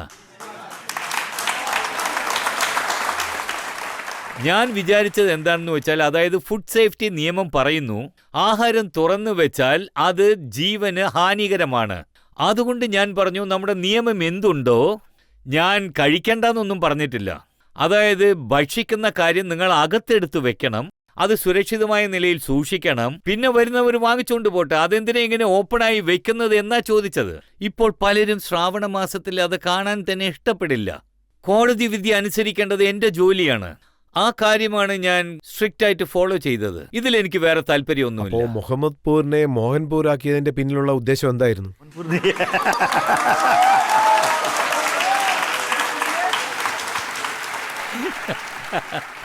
ഇല്ല, എനിക്ക് അങ്ങനെയുള്ള യാതൊരു ചിന്തയില്ല. ഞാൻ പറഞ്ഞ പോലെ ജനങ്ങളുടെ സഹകരണം കൊണ്ട് എന്റെ പേര് വരാം. പക്ഷെ നിങ്ങൾ പറയുന്ന ആ മുഹമ്മദ്പൂർ ഗ്രാമത്തിൽ നോക്കിയാൽ ഒരു മുഹമ്മദ് പോലും ഇല്ല. അത് നമ്മുടെ നിയമത്തിലുണ്ട്. ആ ഗ്രാമവാസികൾ എഴുതി തരുന്നു. ഞങ്ങളുടെ ഗ്രാമത്തിൽ മോഹൻ മുരളി അമ്പലമുണ്ട്, അത് മോഹൻപൂരാക്കി മാറ്റൂ എന്ന് പറയുന്നു. ആ നിയമം ഞാൻ ഫോളോ ചെയ്തു. അതിലും എന്റെ പേരിലാണ് കുറ്റം. നിങ്ങൾ തന്നെ പറയൂ. താങ്കൾ അതിനനുസൃതമായിട്ടാണ് സംസാരിച്ചത്. താങ്കൾ പറഞ്ഞത് എന്താണെന്ന് വെച്ചാൽ, മൗലാന ഗ്രാമത്തിനെക്കുറിച്ച് എഴുതുമ്പോൾ എന്റെ പേന കുലുങ്ങുന്നു എന്ന്. ഒരു ഗ്രാമത്തിന്റെ പേര് മൗലാന. അത് മുഴുവൻ ഒരു ഹിന്ദു ഗ്രാമമാണ്. അവിടെ മുസ്ലിം സഹോദരി സഹോദരന്മാരാരും ജീവിക്കുന്നില്ല. അതുകൊണ്ട് അവർ ഈ മൗലാന എന്ന് പറയുന്ന പേര് മാറ്റണമെന്ന് പറഞ്ഞു. അപ്പം ഞാനത് പോസ്റ്റ് ചെയ്യാനായി കത്ത് എഴുതുമ്പോൾ ഞാൻ ഈ മൗലാന എന്ന് എഴുതിയാൽ എങ്ങനെയുണ്ടാവും, എന്നോടും ഒന്ന് പറയൂ എന്ന് പറഞ്ഞു. ആ ഗ്രാമത്തിൽ ഒരു മൗലാന എങ്കിലും ജീവിച്ചിരിക്കണമല്ലോ. അങ്ങനെ ആരും ആ ഗ്രാമത്തിലില്ല. ആ ഗ്രാമത്തിന്റെ പേരാണ് മൗലാന. സാധാരണ എഴുതുമ്പം തന്നെ പേന വിറയ്ക്കും. ഇതിലെന്താ പ്രത്യേകത? അതായത് ജനങ്ങൾ ഓർമ്മപ്പെടുത്തുകയാണ്, മോഹൻ യാദവിന്റെ ഈ ഉദ്ദേശങ്ങളെല്ലാം പഴയതാണ്. 8 വർഷങ്ങൾക്ക് മുൻപ് 2017 താങ്കൾ ഭൂട്ടാനിലേക്ക് പോയി. അവിടെ വെച്ച് എന്താണ് ട്വീറ്റ് ചെയ്തതെന്ന് വെച്ചാൽ, ഭൂട്ടാൻ വളരെ മനോഹരമായ രാജ്യമാണ്, 7 ലക്ഷം ജനങ്ങളാണ് ഉള്ളത്, വിദ്യാഭ്യാസം ഉള്ളവരും സംസ്കാരമുള്ളവരുമാണ്, കല്യാണത്തിന് ശേഷം ഭാര്യയുടെ വീട്ടിൽ താമസിക്കുന്നവരാണ്. അതിനുശേഷം എഴുതിയിരിക്കുന്നു, ഭൂട്ടാൻ മുസ്ലിം, പട്ടിണി, കുറ്റങ്ങളും ഇല്ലാത്ത രാജ്യമാണ്. അതായത് മുസ്ലിം ഇല്ലെങ്കിൽ കുറ്റങ്ങൾ നടക്കില്ലെന്നാണ്. ഇല്ലില്ല, ഇതിനെക്കുറിച്ച് ഒരുപാട് വിശദാംശങ്ങളുണ്ട്. നിങ്ങൾ അത് ശ്രദ്ധിച്ചിട്ടില്ല. ഇതിൽ പ്രത്യേക ഐറ്റംസ് ഉണ്ട്. നിങ്ങളുടെ ഇൻഫർമേഷന് വേണ്ടി പറയാം. നിങ്ങൾ എല്ലാം ഒരു സെന്റൻസിൽ കൊണ്ടുവരില്ലേ? ഞാൻ മലേഷ്യ പോയിരുന്നു, ഇന്തോനേഷ്യയിലേക്ക് പോയിരുന്നു, മുസ്ലിംസ് അധികമുള്ള നാട്, ഞാൻ സൗദി പോയിരുന്നു. അതിന്റെ അർത്ഥം അതല്ല. ഞാൻ പറഞ്ഞത് എന്താണെന്ന് വെച്ചാൽ, ഇങ്ങനെയുള്ള രാജ്യങ്ങൾ, അതായത് പറയുകയാണെങ്കിൽ ഞാൻ ഈ കാര്യം എഴുതിയിട്ട് പോലുമില്ല, അവിടെയൊക്കെ ഹിന്ദുക്കൾ ഉണ്ടെന്ന് പല രാജ്യങ്ങളുണ്ട്, അവിടെ ബുദ്ധമതവും ഉണ്ട്. ഞാൻ വീണ്ടും പറയുകയാണ്, നിങ്ങൾ എന്തിനാണ് അങ്ങനെ ഒരു ചിന്തയുമായി എന്നെ രണ്ടായി വിഭജിക്കാൻ നോക്കുന്നത്? എന്റെ സംസ്ഥാനത്തെ എനിക്ക് അങ്ങനെ ഒരു ചിന്തയില്ല. പക്ഷെ അങ്ങനെ എന്തെങ്കിലും സംഭവിച്ചാൽ ഞാൻ ഓപ്പണായിട്ട് പറയും, മറച്ചു വയ്ക്കില്ല. അതാണ് എന്റെ ശീലം. അതായത് മധ്യപ്രദേശിലുള്ള കോൺഗ്രസിന്റെ നേതാവ് എന്താ പറയുന്നതെന്ന് വെച്ചാൽ, മധ്യപ്രദേശിനെ മുസ്ലിങ്ങളില്ലാത്ത ഒരു സംസ്ഥാനമാക്കി മാറ്റാൻ ആഗ്രഹിക്കുന്നെന്ന്. ഉദാഹരണവും പറയുന്നുണ്ട്. ബുൾഡോസർ ആക്ഷൻ നടക്കുന്നു. ഹാജി ഷെഹസാദ് അലിയുടെ കോടിക്കണക്കിന് രൂപയുടെ സ്വത്ത് നിലംപരിശാക്കി. അദ്ദേഹത്തിന് താങ്കൾ ഒരു നോട്ടീസ് പോലും നൽകിയില്ല. ഇത് തെറ്റായ കുറ്റാരോപണമാണ്.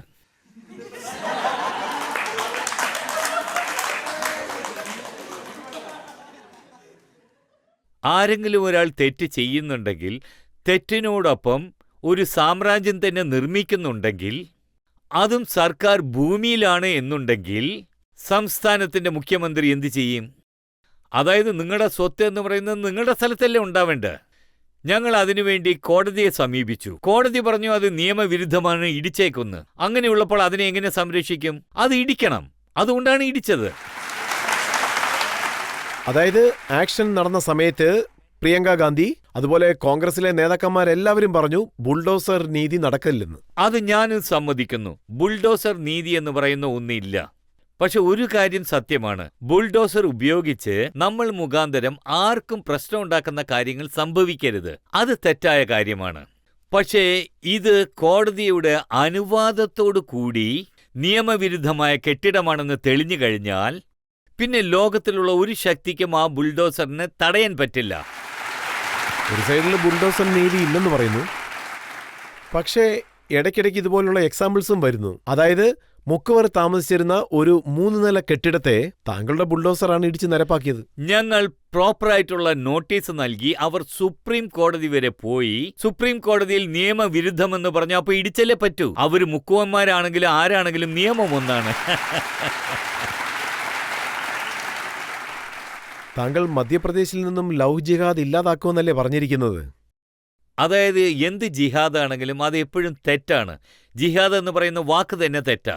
അതുകൊണ്ട് ലവ് ജിഹാദ് ചെയ്യുന്നവർക്കെതിരായി ഞങ്ങളുടെ സർക്കാർ ആ സംരക്ഷിത ചിന്തയോടുകൂടി പാവപ്പെട്ട പെൺകുട്ടികളെ മോഹിപ്പിച്ച് പ്രേമമെന്ന വലയത്തിൽ കുടുക്കി പിന്നീട് അവരുടെ ജീവിതം നരകമാക്കി മാറ്റുന്നു. ഇതാർക്കും സഹിക്കാൻ പറ്റില്ല. അതിന് ഞാൻ എന്നും എതിരാണ്. ഇതിനെക്കുറിച്ച് അഖിലേഷ് യാദവ് പല പ്രാവശ്യവും അഭിപ്രായങ്ങൾ പറഞ്ഞിട്ടുണ്ട്. മോഹൻ യാദവ് ഈ പാതയിൽ സഞ്ചരിക്കാൻ പാടില്ലെന്ന്. അദ്ദേഹത്തോട് സംസാരിക്കുമ്പോൾ ഞാൻ പറയാ ശരിയേത് തെറ്റേതാണെന്ന്. അദ്ദേഹം അറിയാതെ അങ്ങനെ പറഞ്ഞു കാണും. അല്ല, ഇപ്പോൾ താങ്കളുടെ പാർട്ടി പ്രവർത്തകർ അദ്ദേഹത്തെ നമാസ്വാദി എന്നാണ് വിളിക്കുന്നത്. അതിനെക്കുറിച്ച് എനിക്കറിയില്ല. ഞാൻ ഈ വിഷയത്തെക്കുറിച്ച് ഒരു കാര്യം പറയാൻ ആഗ്രഹിക്കും. ആരെങ്കിലും നിയമം ലംഘിച്ചാൽ ആ നിയമവിധി പ്രകാരം നടപടികൾ സ്വീകരിക്കും. അതുകൊണ്ട് മധ്യപ്രദേശ് സർക്കാർ എന്ന നിയമത്തിനൊപ്പമായിരിക്കും. അതിൽ യാതൊരു സംശയവുമില്ല. പക്ഷേ താങ്കൾ ഉത്തർപ്രദേശിൽ പോയ സമയത്ത് താങ്കൾ പറഞ്ഞത് ഓരോ ശബ്ദവും മാറിൽ വെടിയുണ്ട പോലെ തുളഞ്ഞു കയറുന്നു. പിന്നെ സമാജ്വാദി പാർട്ടിയുടെ നേതാവായ അഖിലേഷ് യാദവിനെക്കുറിച്ച് താങ്കൾ പറഞ്ഞത് അദ്ദേഹം ഹിന്ദുക്കളെ പേടിപ്പിക്കാൻ ശ്രമിക്കുകയാണെന്ന്. ഞാൻ എന്റെ അഭിപ്രായങ്ങളാണ് പറഞ്ഞിരിക്കുന്നത്. ഇപ്പോൾ ഉള്ള പരിതസ്ഥിതിയിൽ ബഹുമാനപ്പെട്ട പ്രധാനമന്ത്രിയുടെ നേതൃത്വത്തിൽ നമ്മുടെ രാജ്യത്ത് ജീവിക്കുന്ന എല്ലാ ജനങ്ങൾക്കും അഭിമാനത്തോടുകൂടി ജീവിക്കാനുള്ള അവകാശമുണ്ട്. അത് ഹിന്ദുക്കൾക്കും എന്തുകൊണ്ട് ഉണ്ടായിക്കൂടാ? ഇത് മറ്റുള്ള മതസ്ഥർ എന്തിനാണ് കളിയായി എടുക്കുന്നത്? ഞാൻ വോട്ട് രാഷ്ട്രീയത്തിന് വേണ്ടി ഇങ്ങനെയുള്ള ആശയങ്ങൾ സ്വീകരിക്കില്ല. അതുകൊണ്ടാണ് ഞാൻ പറയുന്നത്, അതെ, എല്ലാ ജനങ്ങൾക്കും അവരുടെ മതപ്രകാരം ജീവിക്കാനുള്ള അവകാശമുണ്ട്. അതുപോലെ ഹിന്ദുക്കളുടെ അവകാശവും സംരക്ഷിക്കപ്പെടണം. അതിൽ മാറ്റമില്ല. അത്രയേ ഉള്ളൂ. അതുപോലെ തന്നെ മധ്യപ്രദേശിൽ മുസ്ലിങ്ങൾക്ക് വേണ്ടിയുള്ള കാര്യങ്ങളും അങ്ങനെ തന്നെയുണ്ട്. അതാർക്കും നീക്കം ചെയ്യാൻ സാധിക്കില്ല. ഞാൻ ആദ്യമേ പറഞ്ഞതുപോലെ ഈ രാജ്യത്തെ നിയമവും മതവും അനുസരിച്ച് നടക്കുന്നവർക്ക് എല്ലാ മതക്കാർക്കും സ്വാതന്ത്ര്യം എന്റെ സംസ്ഥാനത്തുണ്ട്. ആരെയും മതത്തിന്റെ അടിസ്ഥാനത്തിൽ ടോർച്ചർ ചെയ്യില്ല. ഇത് ഉറപ്പാണ്. പക്ഷേ ഒരു മതം മറ്റേ മതത്തിനെ ബഹുമാനിക്കണം. അതും പ്രധാനമാണ്. അതുകൊണ്ട് ഇത് അന്യോന്യമുള്ള ബന്ധത്തിന്റെ അടിസ്ഥാനത്തിലാണ്. സർക്കാർ സമമായി നിയമാനുസരണം കാര്യങ്ങൾ നടത്തും. അതിൽ മാറ്റമില്ല. നിങ്ങൾ നിങ്ങളുടെ പാർട്ടിക്കും പിന്നെ ഓപ്പോസിറ്റ് പാർട്ടിക്കും എന്താണ് പറയാൻ ആഗ്രഹിക്കുന്നത് സർ? ജീവിക്കൂ, ജീവിക്കാൻ അനുവദിക്കൂ.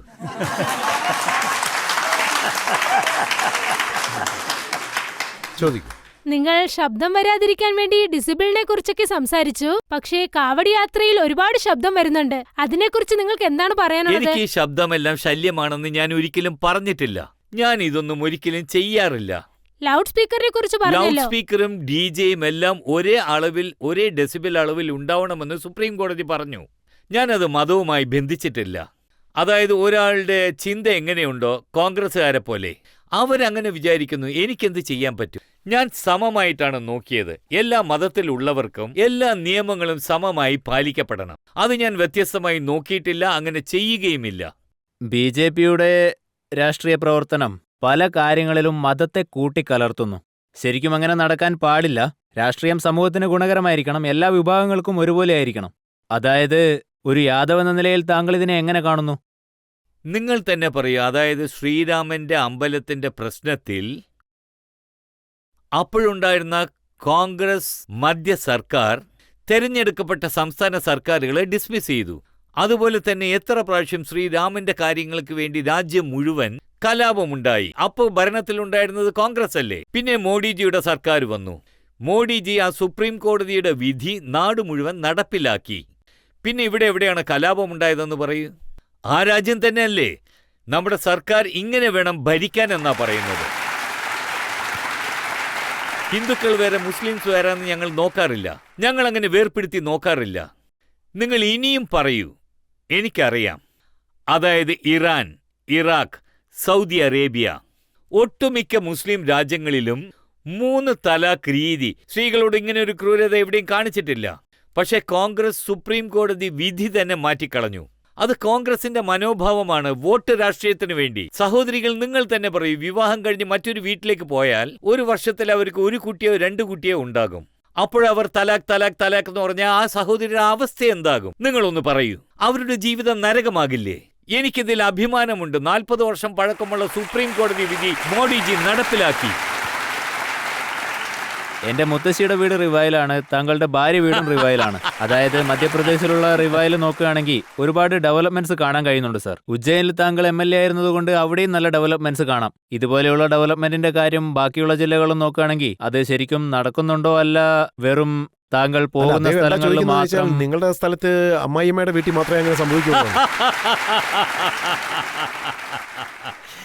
ഇത് അദ്ദേഹത്തിനും അറിയും. ഞങ്ങളുടെ സർക്കാർ വന്നതിന് ശേഷം സംസ്ഥാനം മുഴുവൻ തുടർച്ചയായി പുരോഗമനത്തിനുള്ള പദ്ധതികൾ നടപ്പിലാക്കിക്കൊണ്ടിരിക്കുകയാണ്. ആദ്യമായി ഇൻഡസ്ട്രിയൽ കോൺക്ലേവ് റീവാവിൽ നടക്കുന്നു. ജബൽപൂർ, സാഗർ, ഗ്വാളിയറിൽ, നർദാപൂരിൽ, എന്തിനധികം സെഗഡൂരിൽ പോലും നടക്കുന്നു. നിങ്ങളുടെ IT പാർക്ക് ഞങ്ങളാണ് തുടങ്ങിവെച്ചത്. സൂപ്പർ സ്പെഷ്യാലിറ്റി ഹോസ്പിറ്റൽ ഇപ്പോൾ നമ്മുടെ മധ്യപ്രദേശിൽ. നിങ്ങളോട് ഞാനൊരു കണക്ക് പറയണമെന്ന് ആഗ്രഹിക്കുന്നു. 1956 മുതൽ 2003 വരെ മധ്യപ്രദേശിൽ 5 മെഡിക്കൽ കോളേജ് ഉണ്ടായിരുന്നു. പക്ഷെ 1 വർഷം കൊണ്ട് 5 മെഡിക്കൽ കോളേജ് മോഡിജി ഓപ്പൺ ചെയ്തതിൽ എനിക്ക് അഭിമാനമുണ്ട്. സോ ഇതാണ് ഡെവലപ്മെന്റിന്റെ വേഗത. എന്റെ ചോദ്യം എന്താണെന്നാൽ മോഡിജിയുടെ പേര് മോഡിജി തന്നെയാണ്. അതുപോലെ തന്നെ CMനെ തിരഞ്ഞെടുത്തിരിക്കുന്നു. ഞങ്ങൾ ഒഡീസയിലെ CMന്റെ പേര് മോഹൻ മാജി. അതുപോലെ നിങ്ങളുടെ പേര് മോഹൻ യാദവ്. ഇപ്പോൾ ഒഡീസയുടെ രാഷ്ട്രീയ തലവനെ തിരഞ്ഞെടുത്തിരിക്കുകയാണ്. അദ്ദേഹത്തിന്റെ പേര് മൻമോഹൻ സാമ്പൽ. ഇതിന്റെ രഹസ്യം എന്താണ്? അന്വേഷിച്ച് കണ്ടുപിടിച്ചാണോ ഈ മോഹൻ എന്നുള്ള വ്യക്തിയെ മുഖ്യമന്ത്രിയാക്കുന്നതെന്ന്? അതായത് ഈ കാര്യത്തിൽ എനിക്കൊന്നും പറയാൻ പറ്റില്ല. പക്ഷേ ഒരു കാര്യം മാത്രം ഉറപ്പിച്ച് പറയാം. അതായത് ശ്രീകൃഷ്ണന്റെ പേര് ഓരോ വീട്ടിലും കേട്ടുകൊണ്ടിരിക്കുന്നു. എന്റെ മാതാപിതാക്കൾ അതിനെ ബഹുമാനിക്കുന്നത് സന്തോഷമല്ലേ? മോഹൻ സാർ, താങ്കളോട് ഞങ്ങൾ താങ്കളുടെ ജീവിതത്തെക്കുറിച്ച്, താങ്കളുടെ ജോലിയെക്കുറിച്ച്, താങ്കളുടെ ലക്ഷ്യങ്ങളെക്കുറിച്ചും പല ചോദ്യങ്ങളും ചോദിച്ചു. താങ്കൾ എല്ലാ ചോദ്യങ്ങൾക്കും കൃത്യമായ ഉത്തരം നൽകി, ഒന്നും പറയാതെ വിട്ടില്ല. നന്ദി. ഇപ്പോൾ നമുക്കൊരു ബ്രേക്ക് എടുക്കാം. ബ്രേക്കിന് ശേഷം ആപ്കി അദാലത്തിൽ ഇന്നത്തെ ജഡ്ജിയായ KG സുരേഷിന്റെ ജഡ്ജ്മെന്റ് എന്താണെന്ന് നമുക്ക് നോക്കാം.